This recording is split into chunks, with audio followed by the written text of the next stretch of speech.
So we start with the detailed account of Darwinism today. A little account we have already studied. Darwinism means natural selection that is produced by the Darwin. Darwin जो कि एक famous naturalist था और उसके बारे में आज हम डिटेल में थोड़ा सा व्हाट ही हैड डन उसको तो हम पढ़ ही चुके हैं. लॉट्स ऑफ एग्जांपल्स और evidences has been given by him that are giving sure evidences for the natural selection और in what manner nature selected the best one. कैसे सेलेक्ट करती है, तो आज हम उसको थोड़ा सा और डिटेल में देखते हैं और सीक्वेंस में. डार्विन जैसे कि he was born in 1809 in England में वो बॉर्न हुआ था और he was he travelled all around the world in 1831 से लेकर 36 तक he was on his trip, अपने ट्रिप पर था और in his famous HMS Beagle sailship पे, and he was traveling all around South America, Australia, North America and Galapagos Island and collected lots of examples or lots of evidences that were supporting the natural selection. उनमें से हमने we have studied a famous Darwin finches पढ़े हमने, Australia की marsupials adaptive radiations we have come across और moreover we have also studied in England western betularia की किस तरह से in what manner the nature is selecting the best one और किस तरह से एक पर्टिकुलर डायरेक्शन में वो मोथ जाते हैं. तो ये सब हमने पढ़ लिया and all they are giving us the evidences of natural selection कि natural selection is a main force. तो two main key concept of the Darwins were again descent with modification and the natural selection. यही main concept थे ना, descent with modification and natural selection. were two main concepts that were proposed by the Darwin during his time. And moreover, some other scientists were also influencing the Darwin को उनका भी एक बहुत अच्छे से response हम कह सकते हैं. They were also supporting the Darwin and Darwin moreover was influenced by the work of Malthus. Malthus was a scientist. He was working on the population and his famous book is regarding the we can say he has written a famous book. The name of the book was Principle of Population. Principle of Population was written by Malthus and it has a great impact on Darwin. It had a great impact on Darwin. Darwin के ऊपर उसकी theory का बहुत प्रभाव पड़ा, तो उसको भी उसने स्टडी किया and moreover it was also supporting the theory of natural selection को वो सपोर्ट कर रही थी. Moreover there was another scientist Wallace. He was also supporting the. Wallace ने भी मलाया आर्चिपेलागो पे काम किया था, जैसे कि मैंने आपको ये सब बता चुकी हूँ already. It has come Malaya archipelago which is a famous island, ठीक है. And he also concluded the same results as given by the Darwin. उसने भी इस थ्योरी ऑफ नेचुरल सिलेक्शन को सपोर्ट किया है. And all of these things are mentioned in the famous book of Darwin, that is origin of species by natural selection. Darwin की एक important book है, Darwin की बुक जो Darwin's book name is Origin of Species by Natural Selection. Everything has been mentioned. ये जिन भी scientist ने work किया था ना, उन सब का उसमें वर्क मेंशन किया गया और नेचर कैसे सेलेक्ट करती है. और 1859 में ये फेमस बुक डार्विन ने लिखी थी और जो पब्लिश हुई थी. तो फेमस बुक का नाम है origin of species by natural selection, that was proposed by the Darwin. And Darwin ने ही टू मेन कॉन्सेप्ट्स दिए थे, जैसे descent with modification. Two key concept कौन से थे? Key concept were, one was decent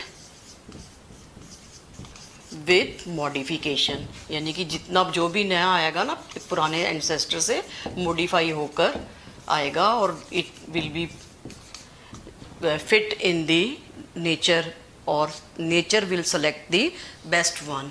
और second key concept था natural selection. Natural selection. तो ये भी हम ऑलरेडी माइक्रोब्स की हेल्प से we have already studied about all these things. तो अब एक बार फिर से मेन पास्टुलेट्स थे डार्विन के जो थ्योरी ऑफ नेचुरल सिलेक्शन को सपोर्ट करते हैं, और हम कह सकते हैं what were the key points क्या थे वो हम देखते हैं। तो सबसे पहले जियोमेट्रिकल इंक्रीज। जब भी पॉपुलेशन साइज को देखते हैं ना, तो population size increases geometrically. Each and every organism has its own capacity to reproduce. अपनी ही कैपेसिटी होती है रिप्रोड्यूस करने की, और अगर कोई भी अनलिमिटेड रिसोर्सेज हो और नेचर अगर नेचर पूरा सपोर्ट करती है, तो each maximum organisms they reproduce geometrical they reproduce in a geometrical expansion। यानी कि रिप्रोडक्शन कैसी होती है, बहुत ट्रीमेंडसली इंक्रीज करती है, ऑल एट ए वंस। और बेस्ट एग्जांपल हम बहुत सारे माइक्रोब्स का लेते हैं, जैसे कि यूनिसेलुलर बैक्टीरिया 20 मिनट्स में 2 बाइनरी फिजन से देयर आर फॉर्मिंग 2, एंड कितना ही 20 मिनट्स में ही रेप्लिकेशन टाइम है। तो आप सोच ही सकते हो कि इन 1 डे और we can say in 1 month whole of the bacteria will be fulfilled if they are all surviving, जब वो सब सर्वाइव करते हैं। तो सेकेंड एग्जांपल हम ले सकते हैं कि जैसे कि हमने पैरामीशियम की बात करें, पैरामीशियम 24 आवर्स में 3 टाइम्स डिवाइड करता है। तो अगर if all these parameciums are to survive on this earth, तो within 1 month whole of the earth will be having 10 times more, 10,000 times more of the paramecium. Earth के weight के 10,000 गुना ज़्यादा paramecium होंगे if they are all to survive on this earth. और even if we talk about a slow breeder elephant, जैसे elephant की जो reproductive age होती है ना 30 ईयर्स तक होती है, और 90 ईयर्स तक वो क्या करता है, सर्वाइव करता है। एंड फ्रॉम 30 to 90 ईयर्स तक वो 6 टाइम्स प्रोड्यूस करता है, आई mean to say 6 offsprings are produced. और ड्यूरिंग दिस लाइफ स्पैन, और अगर हम बात करें if they are all to survive, सब सर्वाइव कर जाएं, तो what will happen in near about within a million of years we can say maximum 750 millions of, हम कह सकते हैं कि elephants are produced on this earth. But ऐसा होता तो नहीं है ना, elephants are also at the verge of extinction. I mean to say geometrical increase क्या होता है, rapid increase of size of the population if the resources are unlimited. जो भी उनकी ज़रूरत है अनलिमिटेड होना, तो each and every species tries its best to reproduce maximum reproduce करने की कोशिश करती है, और अपने आप को अडेप्ट करने की एनवायरनमेंट में कोशिश करती है, ट्राई करती है। ठीक है, तो this is first that we have to see geometrical increase in population. तो बहुत सारे एग्जाम्पल हम दे सकते हैं। ठीक है, इसमें अगर if this question comes first postulate you can already explain in your own language. Each and every organisms or maximum organisms present on this earth they reproduce in a geometric expansion, बहुत ज़्यादा increase करते हैं। ठीक है, और but what happens, they are not surviving, all of these populations they are not surviving।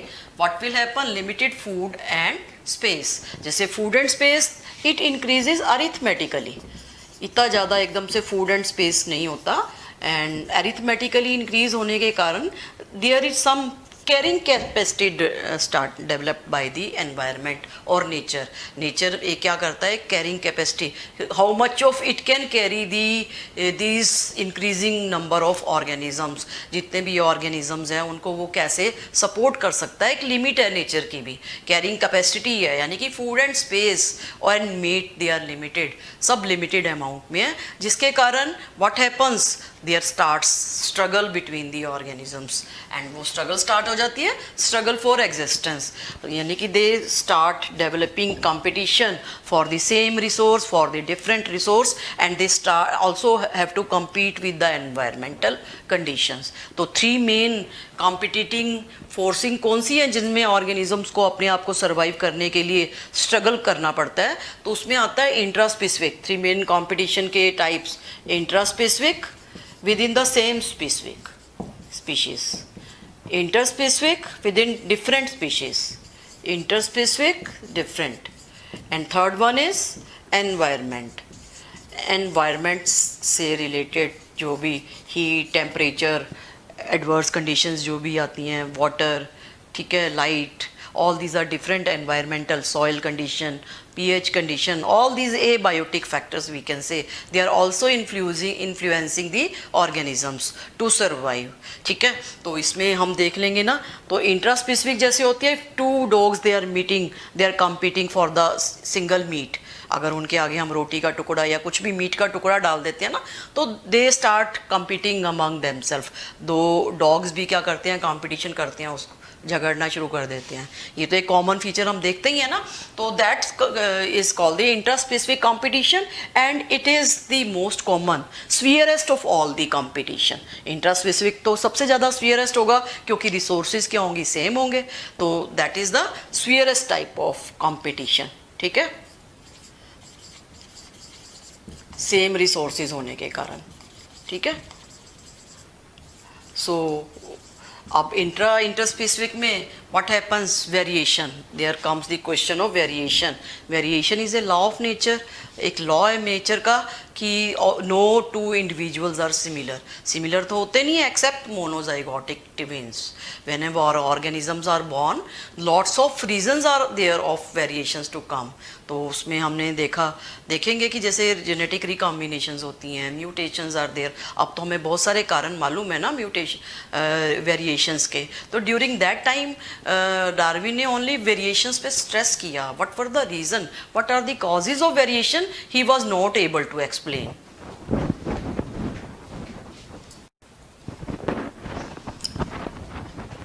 So nature select करती है the best one को, those who are best fit in the environment, and these variations they may be in the form of continuous variations.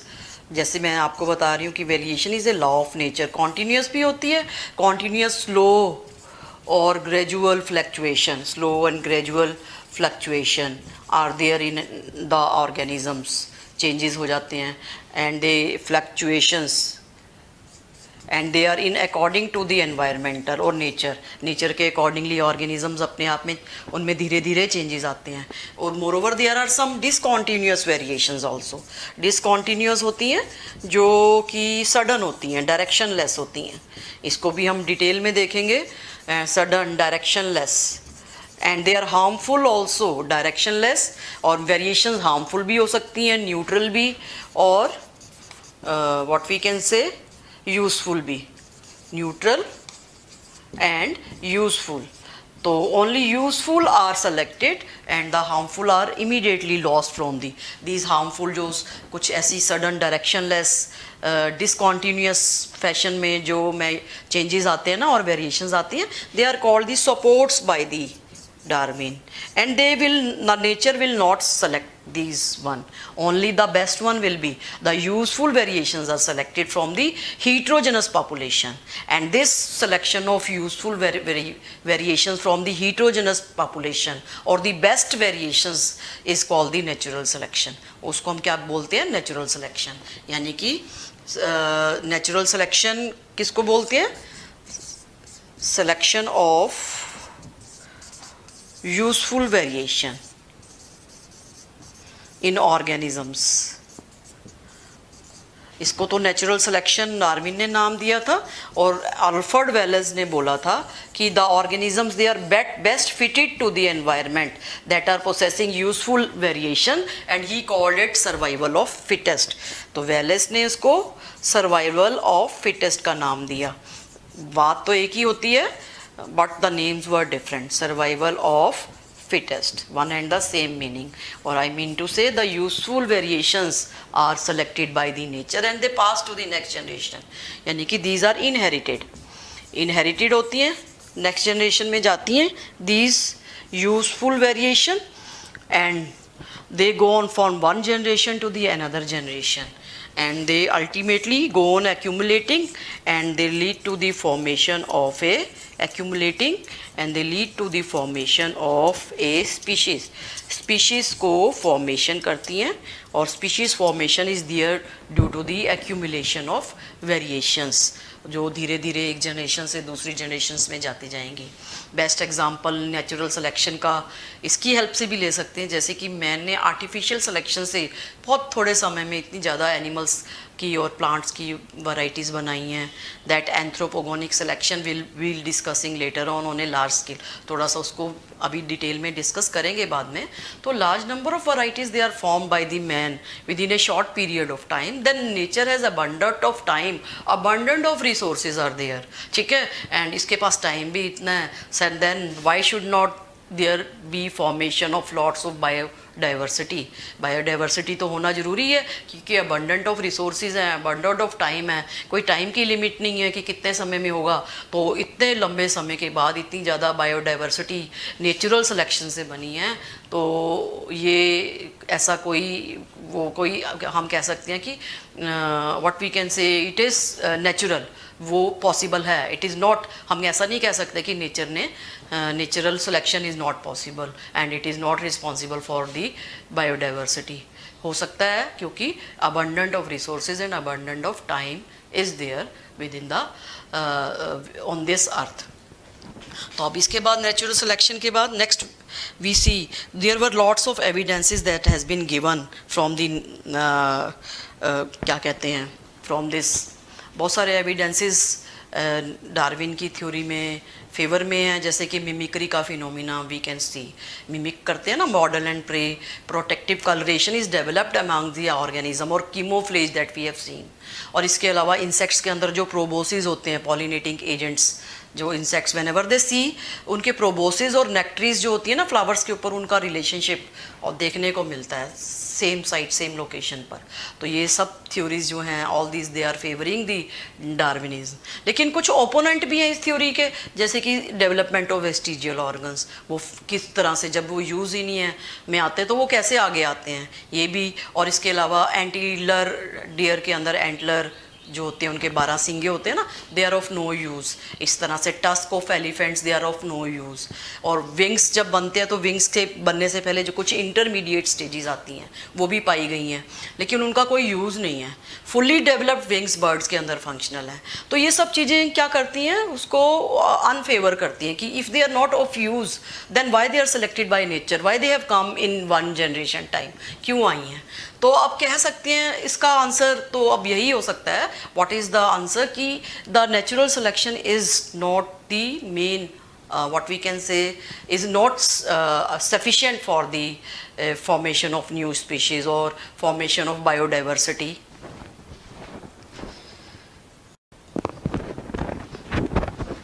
Moreover, what we can say variation क्यों आती हैं, what are the causes of variation, उसको भी Mendel explain नहीं कर सका था. तो ये सब कारण हैं जिसके बेसिस पे हम कह सकते हैं कि natural selection only is the main cause but not the main cause of the formation of new species और we can say of organic evolution. Mendel ने ही ये कहा था कि उसके की कॉन्सेप्ट जो थे ब्रांचिंग डिसेंट, या हम कह सकते हैं descent with modification and the natural selection, ये दो मेन कॉज थे. उसने ये बोला तो था but not the main cause. I mean to say there were some another theories they are to support if we have to study organic evolution in detail में पढ़ना है तो उसके लिए हमें और भी थ्योरीज़ को अप्लाई करना पड़ेगा. जैसे कि हम कुछ तो पढ़ ही चुके हैं, जैसे कि what we have studied Lamarckism को वी हैड स्टडीड, पढ़ लिया हमने. नेचुरल सिलेक्शन तो है ही है, लेमार्किज्म वी हैव स्टडीड. अब हम देखते हैं कि किस तरह से डी वराइज ने मैकेनिज्म ऑफ एवोल्यूशन को सपोर्ट किया bye producing the mutation theory. All that is the mechanism of evolution that has been given in NCERT. वो study करते हैं and it is also supporting the natural selection, one of the part of the natural selection. उसके थोड़ा सा हम ये नहीं कह सकते कि वो natural selection को के अंदर इस डार्विन ने उसको reject किया, ऐसा नहीं है.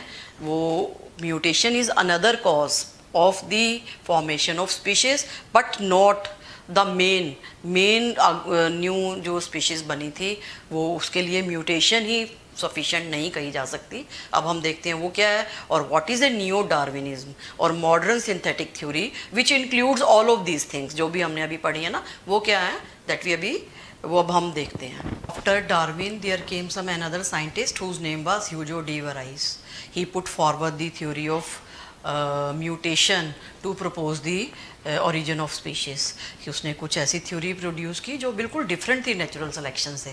जैसे नेचर में variation are the cause of origin of species और दीज आर डायरेक्शनल और continuous and gradual as told by Darwin. Darwin ने तो इनको माइनर वेरिएशंस बोला था कि धीरे धीरे आ रही हैं एक जनरेशन से दूसरी जनरेशन में, और कॉन्टीन्यूसली जा रही है, and they are useful and selected by the nature. Nature उनको सेलेक्ट कर रही है। डार्विन ने वेरिएशंस पे जो स्ट्रेस किया था, और what he descent with modification और branching descents, these were two main concept. And what are the causes of variation, these were not answered even by Darwin. Darwin उनको भी आंसर नहीं कर पाया। What was the reason, he was not what we can say, उसको कोई clue नहीं मिला, कुछ ऐसे फैक्ट्स नहीं मिले ड्यूरिंग दैट टाइम। देखने में तो उसने बहुत सारे तथ्य इकट्ठे कर लिए थे, एविडेंसेस भी ले लिए थे, लेकिन वेरिएशन आती क्यों है, इसके लिए ही वॉज केप्ट साइलेंट। जैसे कि later on when the Mendel came during that time, Mendel ने भी अपने लॉ ऑफ इनहेरिटेंस प्रोड्यूस किए, and he told that the characters they are passed from one generation to the another generations, और the variations they are passing from one generation to the another generations in the form of particles और alleles और genes, what we all know today. But Darwin kept silent on this, उसने observe किया पर वो चुप रहा। तो लेकिन उसके बाद what happened, Hugo de Vries, he totally neglected all this things and he told about the mutation. और म्यूटेशन उसने कैसे प्रोड्यूस किया, he was working on evening primrose, जिसका साइंटिफिक नेम है Oenothera lamarckiana, and he was continuously studying generation after generation, and he saw lots of differences in one generation they were came, and second generation sudden changes were there, जैसे flowers के colours में changes हो गए, उनकी length में changes हो गए, और moreover some more differences were seen in the second और थर्ड जनरेशन, एकदम से large, and these large sudden discontinuous variations were called the mutations. और single step mutation, single step changes और saltation, जिसको कि डी वराइस ने कहा कि they are responsible for the formation of A species, कि एकदम से चेंजेस आ जाते हैं, डायरेक्शन लेस हो जाते हैं, और instead of minor changes as propose by the Darwin. तो डी वराइस ने क्या बोला, large sudden changes in a species in a normal species and responsible for new character, and they are directionless है। और इसको सपोर्ट भी America में एक साइंटिस्ट था Seth Wright, and he was working on Ancon sheep, एक variety होती है एनकन शीप की, and he also saw some of the long leg variety of Ancon sheep में से some immediately all of a sudden we can say some of the sheep they were produced, they were having all short leg varieties. जैसे 10 है ना, 10 long leg है, उसमें से एक ऐसी बनी जो कि शॉर्ट लेग थी। Then he also named it as a mutation, जो इसी डी वराइस को सपोर्ट करती थी। तो सेकेंड एग्जाम्पल हम ले सकते हैं, फर्स्ट तो हमने प्राइम रोज का लिया, एनकन शीप की variety, Ancon sheep long leg, all of a sudden short leg Enkan sheep was produced, short legged Enkan sheep supported the mutation। जैसे कि डी वराइस ने कहा था कि this large step changes, single step change, एक ही step में नई generation बन जाएगी, जिसको उसने साल्टेशन का नाम दिया। तो ये single step large change called saltation by D. Varaise, and he called it a mechanism of evolution, mechanism of formation of a species or evolution, mechanism of evolution। ठीक है, तो but this was not again sufficient to propose the theory of evolution। इतनी ज़्यादा varieties जो हैं biodiversity, it is not formed all of a sudden, ऐसा हो ही नहीं सकता एकदम से बने, ठीक है। तो आई मीन टू से कि this theory was supporting the theory of evolution, was adding कि कुछ तो म्यूटेशन हुई होगी, ऐसा नहीं है, रिजेक्ट नहीं कर सकते, but not main cause, this is also not the main cause of the evolutionary step. Evolution की थ्योरी के लिए ये म्यूटेशन ही पढ़ना काफ़ी नहीं है, क्योंकि बहुत सारे क्रिटिसिज्म थे, ओपोनेंट थे कि म्यूटेशंस क्या होती हैं, ऑलवेज रिसेसिव होती हैं, रिसेसिव एंड होमोजाइगस होती हैं और हार्मफुल होती हैं, and not selected by nature and harmful, and not selected by nature, usefully तो सेलेक्ट होती हैं, नॉट सेलेक्टेड बाय नेचर। और large number of species are not formed on the basis of a single step change, एक ही generation में एकदम से नई वैरायटी आ जाए, ऐसा पॉसिबल ही नहीं है। तो this theory was also discarded. तो नेक्स्ट मॉडर्न सिंथेटिक थ्योरी क्या कहलाती है कि उसने he has taken the version of main Darwin's को तो लिया ही है, बहुत सारे साइंटिस्ट जैसे डी वराइस को भी इंक्लूड किया, लेमार्क को भी इंक्लूड किया, मोरोवर वी कैन से सी वॉल राइट था एक, उसने भी जेनेटिक ड्रिफ्ट के बारे में बताया था, वो हम बाद में डिस्कस करेंगे। तो ऑल दे साइंटिस्ट, और they are also, we can also include some of the more scientist जैसे कि डी वराइस मैंने आपको बताया, ये सब तो हम पढ़ चुके हैं ना, इन सबको इंक्लूड करके ही सब what we can say the synthetic theory is being produced. Just I tell you the more names of the scientist, कौन कौन से थे। वेजमैन, ये भी हम पढ़ चुके हैं, हाँ, सी वॉल राइट, वेजमैन, ये सब हम all things we have studied, and all this stressed on the main points as proposed by the Darwin. Struggle for existence is there, limited food and space is there, ठीक है, and causes of variations are many, जैसे कि बहुत सारे variations आती है ना organisms में, उनके causes क्या हैं, variations के वो कैसे आती हैं, कुछ तो हमें आप पता चल ही गया कि reproducing organisms में आती हैं।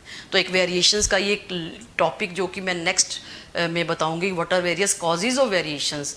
तो वो भी एक मेन क्राइटेरिया तो है ही है नेचुरल सिलेक्शन का कि नेचर उसको बेस्ट वेरिएशंस को सेलेक्ट करती है। तो आई मीन टू से इन सबको मिलाकर जो थ्योरी बनती है ना, जो सबको सपोर्ट कर रही है, whatever I have told you right now, that comes under the neo Darwinism और modern synthetic theory. Neo Darwinism और modern synthetic theory, modern synthetic theory, ठीक है, जिसमें मेन क्राइटेरिया भी डार्विन वाले लिए गए हैं और साइंटिस्ट भी जो जिनकी थ्योरीज मैंने अभी आपको बताई हैं, that we have to include.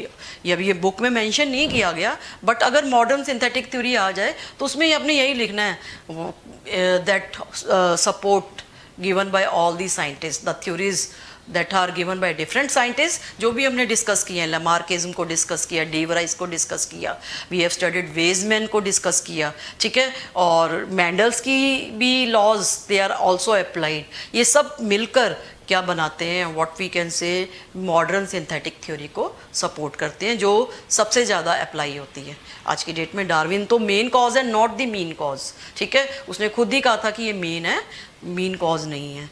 Survival of the fittest is the best we can say explain survival of fittest जो है वो हम ज़्यादा अच्छे से कह सकते हैं एज वी कैन से, बजाय कि नेचुरल सिलेक्शन के, ठीक है। तो ये सब चीज़ें हैं, अल्फ्रेड वेलेस ने भी सर्वाइवल ऑफ फिटेस्ट को स्ट्रेस किया था।